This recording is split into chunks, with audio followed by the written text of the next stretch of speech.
नमस्कार। आज हम इतिहास के एक ऐसे कानून पर बात करने वाले हैं जिसने न सिर्फ ब्रिटिश भारत की राजनीति को हमेशा के लिए बदल दिया, बल्कि भविष्य में होने वाले विभाजन की नींव की रखी। और यही वो सवाल है जो 1909 के इंडियन काउंसिल एक्ट के केंद्र में है, जिसे हम मिंटो मॉर्ले सुधार के नाम से भी जानते हैं। तो ठीक है, चलिए समझते हैं कि आखिर ये सुधार लाने की जरूरत ही क्यों पड़ी। उस वक्त के राजनीतिक हालात क्या थे? देखिए, इस कानून के आने से ठीक 3 साल पहले यानी 1906 में दो बहुत बड़ी घटनाएं हुई जिसने इन सुधारों की जमीन तैयार कर दी थी। जो नई नई मुस्लिम लीग बनी थी उसने ब्रिटिश सरकार के सामने अपनी दो मुख्य मांगें रखीं, और यही मांगें आने वाले वक्त की राजनीति को एक नई दिशा देने वाली थीं। तो अब देखते हैं कि इन सुधारों ने सबसे पहले सरकार के सबसे ऊंचे लेवल पर भारतीयों के प्रतिनिधित्व के बारे में क्या किया। ये वाकई एक बहुत बड़ा बदलाव था। इसने भारतीयों की भागीदारी के रास्ते में जो एक बड़ी दीवार थी उसे तोड़ दिया। और इस पद पर बैठने वाले पहले भारतीय थे सत्येंद्र सिन्हा। ये एक बहुत ही महत्वपूर्ण कदम था। हाँ, ये बात और है कि ये मुस्लिम लीग की 2 सदस्यों वाली मांग से तो कम ही था। अब सबसे जरूरी बात, इन सुधारों ने लेजिस्लेटिव बॉडीज यानी विधायी निकायों को किस तरह से पूरी तरह बदल कर रख दिया। तो देखिए, 1909 से पहले जो सेंट्रल लेजिस्लेचर था उसमें ज्यादा से ज्यादा सिर्फ 16 अतिरिक्त सदस्य हो सकते थे, बस।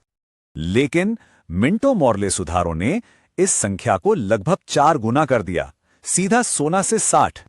और ये जो नई संरचना थी वो काफी दिलचस्प है। गैर सरकारी सदस्य 32 थे और सरकारी सिर्फ 28। तो कहने को तो गैर सरकारी ज्यादा थे, लेकिन सरकार ने नॉमिनेटेड सदस्यों के जरिए अपना कंट्रोल फिर भी बनाए रखा था।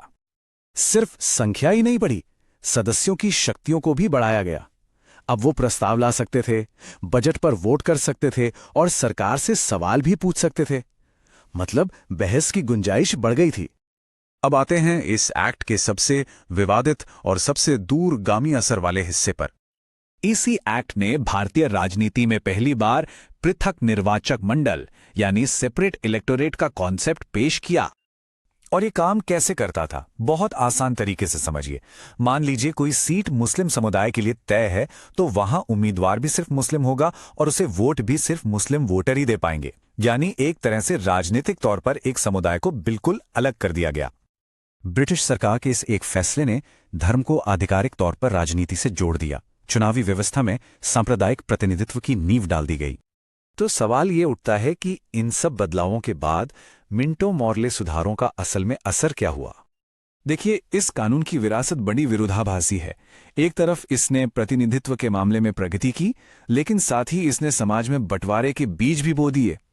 इसकी एक बड़ी आलोचना ये भी होती है कि भले ही ज्यादा भारतीय चुने जा रहे थे, लेकिन ये व्यवस्था लोकतांत्रिक तो बिल्कुल नहीं थी, क्योंकि वोट देने का अधिकार सिर्फ कुछ अमीर और पढ़े लिखे लोगों तक ही सीमित था। और आखिर में ये हमें एक बहुत ही जरूरी सवाल पर लाकर छोड़ देता है। क्या मिंटो मॉर्ले सुधार लोकतंत्र की तरफ बढ़ता हुआ एक कदम था, या फिर ये विभाजन का एक ब्लूप्रिंट था? एक ऐसा सवाल जिस पर इतिहासकार आज भी बहस करते हैं।